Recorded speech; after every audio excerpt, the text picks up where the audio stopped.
Field marshal کا عہدہ ہوتا کیا ہے نادیہ؟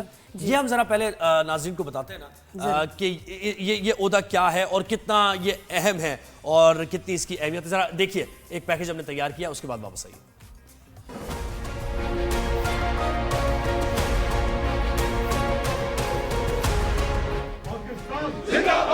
فیلڈ مارشل آرمی کا سب سے اعلیٰ ترین رینک صرف ان جنرلز کو دیا جاتا ہے جنہوں نے ملک کی جنگی تاریخ میں غیر معمولی خدمات سر انجام دی. فیلڈ مارشل کا رینک 5 سٹار جنرل کہلاتا ہے. یہ ایک علامتی عہدہ بھی ہوتا ہے جس کا مطلب یہ شخص فوج کی سب سے بڑی علامت، ایک لیجنڈری فوجی لیڈر جسے جنگی حکمت عملی، تجربے اور خدمات کی بنیاد پر اعزاز دیا جاتا ہے.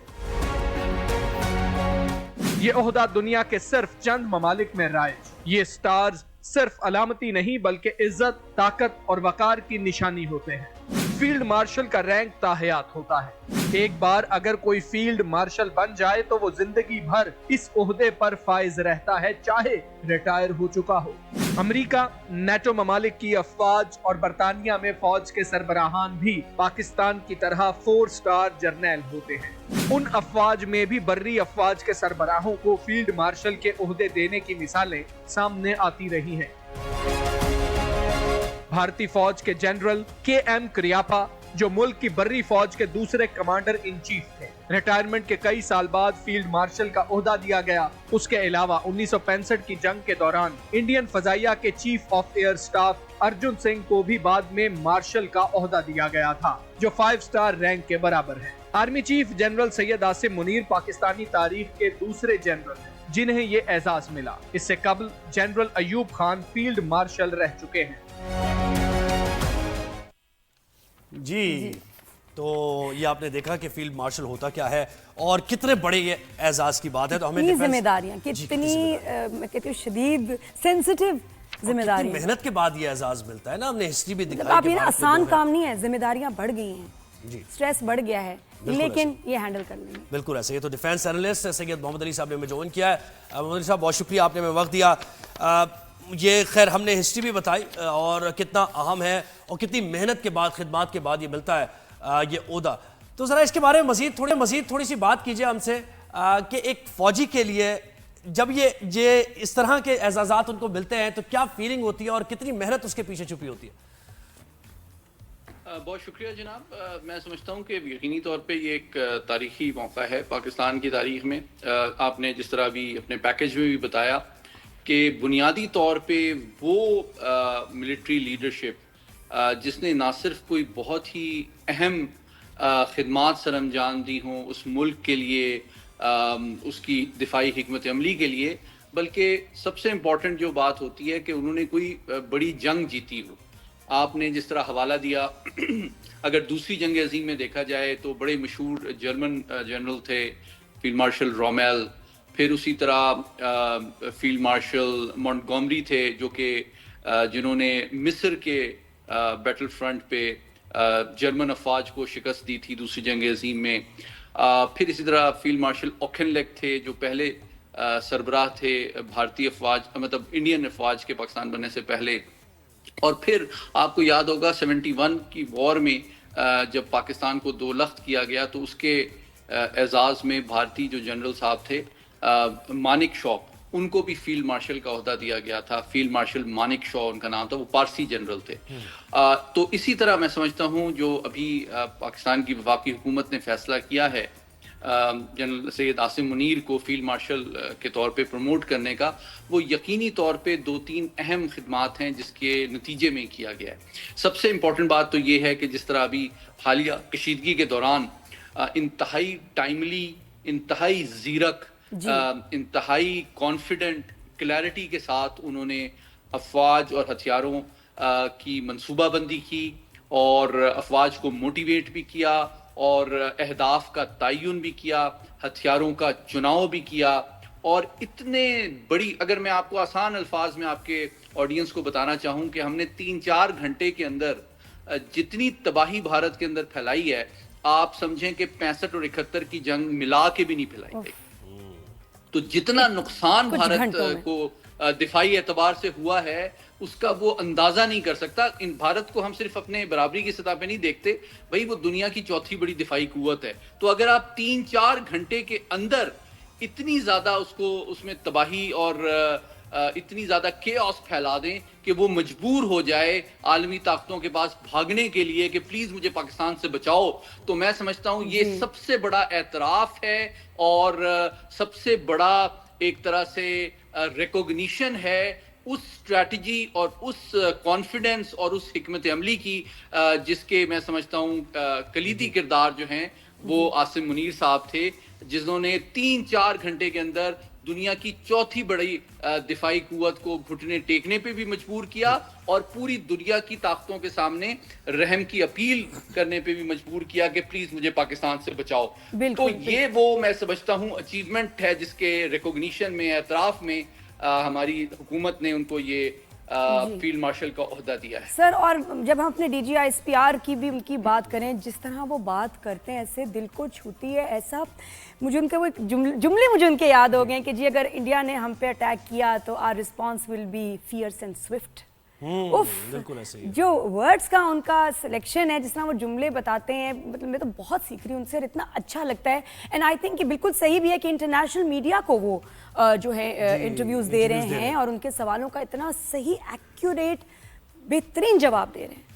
تو یہ بھی بتائیے گا کہ جو انہوں نے ابھی انٹرویوز دیے ہیں میڈیا کو، اس کے بارے میں آپ کیا کہیں گے؟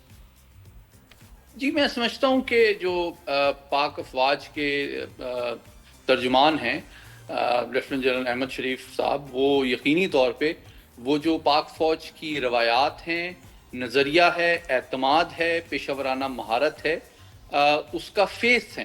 وہ پاکستانی افواج کا فیس ہیں اور ان کے جو الفاظ کا چناؤ ہے، ان کی جو باڈی لینگویج ہے، ان کی جو کمیونیکیشن سکلز ہیں، وہ ماشاءاللہ یقینی طور پہ ہماری قوم کے لیے بھی اعتماد جگاتی ہے، ہمیں حوصلہ دیتی ہے، ہمیں یقین دیتی ہے، پاک افواج کے احترام میں اضافہ کرتی ہے، بلکہ ہمارے دشمنوں پہ بھی ہیبت طاری کرتی ہے اور عالمی برادری کے سامنے بھی وہ پاکستان کو اب بہت زیادہ عزت سے دیکھا جاتا ہے. اور لیکن ویسے پہلے ہم نے ایسا کبھی دیکھا نہیں کہ DGISPR جو مطلب اس طرح انٹرویو دیں یا بات کریں میڈیا سے، لیکن یہ کر رہے ہیں اور اس کا آئی تھنک بہت ہی اچھا اثر پڑ رہا ہے. بالکل ایسے پاکستان کا نیریٹو، پاکستان کا بیانیہ، because the way he explains that no one can. تو وہ اچھا میں اس پہ یہ بات کرنا چاہوں گا کہ آپ دیکھیں پچھلے جو 10 تاریخ سے لے کے ابھی تک تقریباً جو 10 دن ہیں، اس دوران بھارت اور پاکستان کی افواج کا طرز عمل کتنا مختلف ہے. بہت. پہلے دن آپ کو یاد ہوگا 10 تاریخ کو ان کی اسپوکس پرسن جو تھیں کرنل قریشی، انہوں نے فوری طور پہ پاکستان کی پھینٹی کھانے کے بعد ان کی افواج کی طرف سے کہا کہ جناب ہم تو فوراً ڈی ایسکلیشن چاہتے ہیں اگر پاکستان بھی چاہے. پھر آپ جانتے ہیں کہ ان کی جو پریس بریفنگز ہوتی ہیں وہ آپ دیکھیں کہ اس میں کوئی فیکٹس فگر نہیں ہوتی، بڑا الفاظ کو گھمایا پھرایا جا رہا ہوتا ہے. سوال جب ان سے پوچھا جاتا ہے نقصان کتنا ہوا تو اس پہ وہ بات نہیں کرنا چاہتے. بھئی آپ بتائیں کہ جنیرک سی بات کہ جو ہوتا ہی ہے. میں صرف کہنا ہی چاہتا ہوں بھئی اگر آپ کے بھی فوجیوں نے قربانیاں دی ہیں تو اس کو اعتراف کریں نا یار. آپ اس کو چھپا کیوں رہے ہیں؟ اچھا پھر پاکستان کے افواج کے ترجمان کا طرز عمل بالکل مختلف ہے. وہ پوری آپ کو پریزنٹیشن دیتے ہیں، آپ کو فیکٹس اینڈ فگر دکھاتے ہیں، پوری حکمت عملی دکھاتے ہیں، نمبرز تک بتاتے ہیں کہ ان کے کتنے جہاز تھے، ہمارے کتنے تھے، ہم نے کون سے ہتھیار استعمال کیے، کن چیزوں کو ٹارگٹ کیا، اور ایک اعتماد اور کھلے ذہن کے ساتھ ایک ٹرانسپیرنٹلی وہ حقائق اور فیکٹس کی بنیاد پہ بیانیہ مرتب کرتے ہیں.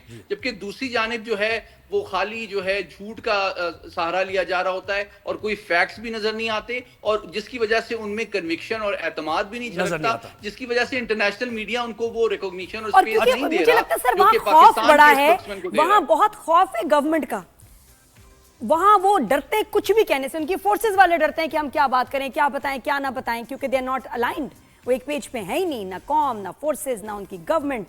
بھارت میں تو بالکل بٹا ہوا ہے سب، اس لیے نظر آتا ہے. یہ دو باتیں آپ نے بڑی اہم کی ہیں. ایک بات تو بہت اہم یہ ہے کہ یقینی طور پہ ان کی افواج جو ہے وہ دل سے یوں لگتا ہے کہ جو ان کی سیاسی قیادت کے نظریے اور خواہشات ہیں اس پہ پورا نہ اترتی ہیں نہ اترنا چاہتی ہیں. اور اس کا ثبوت یہ ہے کہ آپ دیکھیں کتنی زیادہ ہائی لیول پہ پوسٹنگ ٹرانسفر ہوتی ہے، آفیسرز کو گھر بھیجا جاتا ہے، جو بھی مودی صاحب کی خواہشات پہ پورا نہیں اترتا. دوسری بات یہ ہے کہ ان کے اندر بھی جو ہے ایک میرے خیال میں مسائل بہت زیادہ ہیں افواج کے اندر وہ، اور ان کی باڈی لینگویج آپ دیکھیں ان کے آفیسرز کی جو وہ آتے ہیں ٹی وی پہ تو اس میں اعتماد کا فقدان ہوتا ہے، اس میں ان کے پاس فیکٹس اینڈ فگر نہیں ہوتے، جس کی وجہ سے بین الاقوامی میڈیا جو ہے ان کے اوپر ٹرسٹ کرنے کے لیے تیار نہیں ہے۔ اچھا سر مجھے بتائیں کہ ہم نے ڈوزیے بھی بھیجا اور اس میں سارے ایویڈنس ہم نے انٹرنیشنل میڈیا کو بھی لنک کیا اور جو ہمارے پاس ایویڈنس تھے وہ بھی بھیجے، اور دوسری بات یہ بھی آپ سے پوچھنا چاہوں گا سیکرٹری خارجہ بھارت کے انہوں نے جو یہ بیان دیا ہے کہ ٹرمپ کو وہ بالکل الگ کر رہے ہیں، حالانکہ ٹرمپ نے ہی سب سے پہلے ٹویٹ بھی کیا اور انہوں نے کہا کہ میں نے دونوں ملکوں کو کہہ دیا ہے اور اگری کر گئے دونوں ملک، اس پہ ہم مبارکباد بھی دیتے ہیں، لیکن اب وہ یہ کہہ رہے ہیں کہ یہ بائیلیٹرل معاملہ تھا یہ، تو یہ کس جانب یہ نشاندہی کیا کرتا ہے؟ بھارت کوئی مس ایڈونچر کر سکتا ہے اس کو لے کر، یا کیوں وہ سائیڈ لائن اب ٹرمپ کو کر رہے ہیں؟ بہت اہم سوال ہے آپ کا، thank you for asking this. دیکھیے بنیادی طور پہ بھارت کی پچھلے 78 سال میں کوشش یہ رہی ہے کہ جب بھی اس کو پسپائی اختیار کرنی پڑی ہے، ہزیمت اختیار کرنی پڑی ہے، تو وہ بین الاقوامی برادری کے پاس جاتا ہے مجھے پاکستان سے بچاؤ۔ 1948 میں جو ہم نے آزاد کشمیر فتح کیا تھا وہ کوئی امریکہ برطانیہ اور عالمی طاقتوں کی مدد سے نہیں کیا تھا، اپنی قوت بازو پہ کیا تھا، تو اس وقت بھی بھارت تھا جو اقوام متحدہ گیا تھا سیکورٹی کونسل میں کہ جی میں ان کو استصواب رائے کا حق دے دوں گا، پلیز جنگ بند کرا دیں، اور جو انہوں نے آج تک پورا نہیں کیا۔ اس دفعہ بھی جب ان کو بہت مار پڑی ہے، بہت نقصان اور عظیمت اٹھانا پڑی ہے، تو وہ بھاگے ہیں امریکہ کے پاس کہ پلیز جنگ بند کرا دیں، ہم مزید نقصان برداشت نہیں کر سکتے۔ تو امریکہ تو پاکستان کی اس کنڈیشن کے اوپر کہ امریکہ بروکر کرے ان ٹاکس کو کشمیر کے اوپر، پانی کے اوپر، تب ان کو کان سے پکڑ کے یہ مذاکرات کے اوپر امریکہ لا رہا ہے۔ وہ کوئی امن کی خواہش اور کشمیریوں کے حقوق کے احترام یا یعنی کہ تسویہ طلب مسائل کو باضابطہ طور پہ حل کرنا نہیں چاہتے، ان کو کان سے پکڑ کے امریکہ لایا ہے کہ بھائی اگر آپ اپنی بہتری چاہتے ہیں، اپنا بچاؤ چاہتے ہیں، تو آپ آ کے پاکستان کے ساتھ مذاکرات کریں۔ تو بہت ضروری ہے کہ ہماری سفارتکاری کا جو رخ ہے وہ واشنگٹن کی طرف ہونا چاہیے، تاکہ ہم فالو اپ کریں اور ان کو کہیں کہ یہاں پہ ایٹمی جنگ کے خطرات کو کم کرنا، دیرپا امن کے قیام اور آپ کی انویسٹمنٹ اور مفادات کا بھی جو تحفظ ہے وہ اسی میں ہے کہ آپ انشور کریں کہ بھارت پاکستان کے سامنے بیٹھے اور تمام مسائل کو اقوام متحدہ کی سیکورٹی کونسل کی قراردادوں اور کشمیریوں کی خواہشات کے عین مطابق حل کریں، جس میں پانی کا معاملہ بھی ثابت ہے، اور انٹر باسٹر ٹریٹی کی وائلیشن بند کرے اور فی الفور جو ہے اس کی کمٹمنٹ کا سیاسی اور سفارتی طرح پہ اعلان کرے۔ تو یہ جو اس طرح کی چابک دستیاں وہ کر رہے ہیں کہ جی بائیلیٹرل معاملہ ہے، یہ بنیادی طور پہ اس کمٹمنٹ سے یہ بیک ٹریک کرنا چاہ رہے ہیں جس کو کان پکڑ کے امریکہ نے ان کو مجبور کیا ہے کہ اب آپ پاکستان کے ساتھ بیٹھیں۔ جی تھینک یو سو مچ، بہت شکریہ آپ نے ٹائم دیا اور اتنا اچھی طرح آپ نے سمجھایا، تھینک یو۔